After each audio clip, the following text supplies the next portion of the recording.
howdy, folks. It is Diecastbuffet here again. And yes, this is going to be... Look, I got to explain why we're doing this video, and you might be thinking, what the heck? I thought you already did a review on this. No, I actually didn't do a review on this car. I couldn't believe it, okay? You see the 2020 collection video? I looked around. I'm like, okay, surely I did a 160 review on this. Napa Martinsville win. Never reviewed it. I looked everywhere on my channel, could not find it. I looked in my own collection, could not find the car. Truth of the matter is this.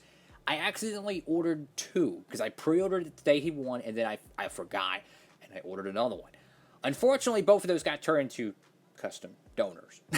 So, I'm like, okay, I got to get another one, and here we are. This is the official final 2020 review, guys. Officially, hopefully. Okay, let's go and hop into it. Alrighty, folks, we're right out of the good old box, and, you know, check out this paint scheme. So, and to add even more kind of irony to this whole situation with this diecast and why it's funny, I reviewed the 124 before the 164.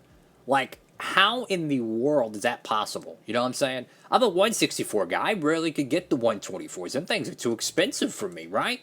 So when I get them, I only get them once in a while. And usually the 164 will come out months ahead or months behind, but more times than not, it's ahead. Anyways, we have the Martinsville race one here, and we're going to go check it out. So look, another Larry McNugget we'll talk about with this diecast is I actually predicted this win. I predicted that Chase Elliott would win Martinsville. So every year I do a chase or playoff preview. I say chase because I'm used to the Sprint Cup age. But anyways, I predict the final 10 races of the year. I like to fill out my bracket. I like March Madness, I know. Anyways, I predicted Martinsville would go to Chase Elliott. I don't know why. Something told me. I picked it, and sure enough, he had a walk-off win, put himself in the championship round, and I'd be dogged. He won it all. Got Napa Auto Parts right there, playoff banner. So this diecast is pretty cool to say, hey, I picked my favorite driver to win at Martinsville. There's just something really cool about that. You know, I like to make predictions every week, and I tell you what, they say a broken clock is right twice a day, or a blind squirrel finds a nut every now and then. That's definitely true with my predictions, because I might get 100 of them wrong just to get one of them right.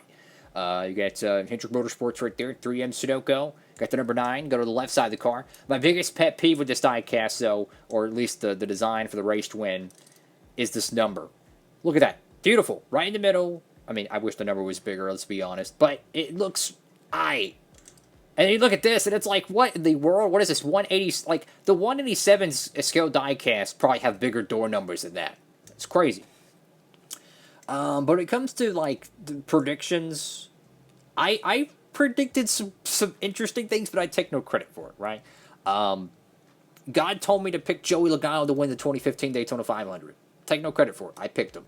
I was going to pick Dale Jr. to win in 2014. I picked him, and then I changed my mind at the last moment. I picked to finish second.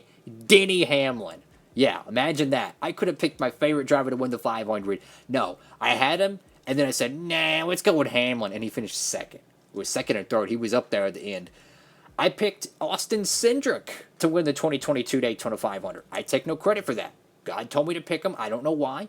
I went with it, right? But I love trying to predict the winners, and it's pretty cool to pick Chase when he won. I got Hooters, Mountain Dew.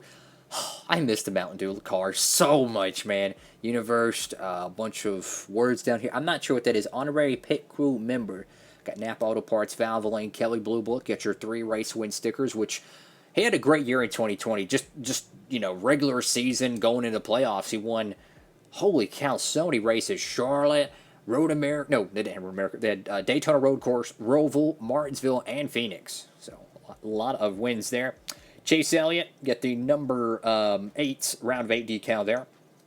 You can see there's a little bit of a decal overlap there that needs to be trimmed with an X-Acto knife.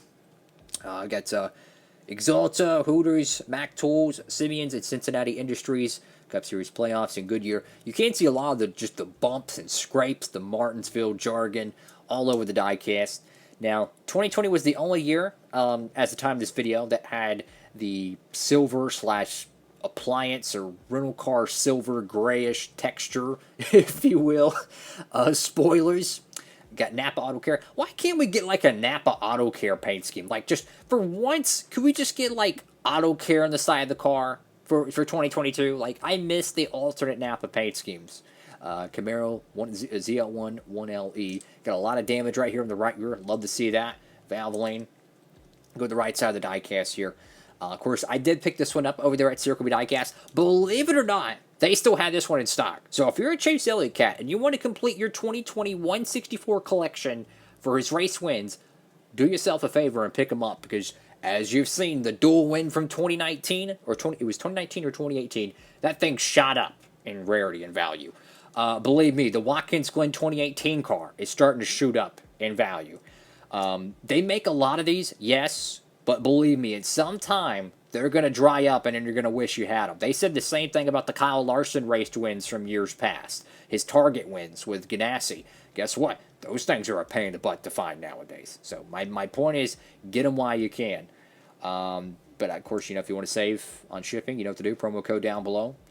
I just really wish the numbers were the same on both sides. And the 124 is like this as well. So it really makes me wonder, is the real race car like that? Did they legitimately print out the wrong number 9? I don't know. That does perplex me. A little bit of a oopsie here, or one of my pet peeves. Again, we're here to find bones to pick on a diecast. Is the blue is off color. The blue on the hood is not the same on the roof. It's a small difference.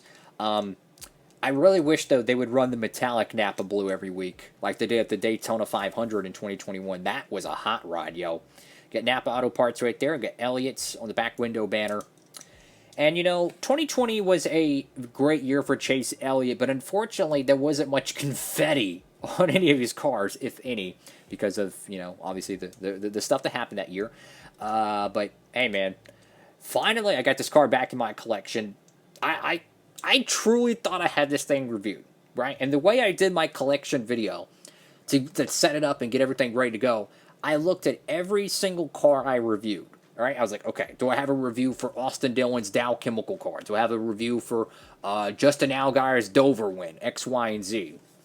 I looked everywhere, and I could not find this. I even looked in the YouTube search. I'm like, okay, maybe I titled it something insane or something. I don't know. I looked. I could not find it. Sure enough, I never reviewed it, or I did review it, and somehow the footage got lost, because I might have thought I uploaded it, and I deleted it off my camera, and X, Y, and Z happened. So there's two possibilities. Unfortunately, I believe they lost the time, but nonetheless, we do have this diecast back in our collection, and it's actually very affordable right now. That's why I'm highly recommending, if you're a Chase Elliott fan and you have not picked up his race win car from Martinsville or the other wins, there's never been a greater time than now, because every single diecast that gets rare, guys, they always get cheap and then they dry up like nut. They're just like nuts, insane.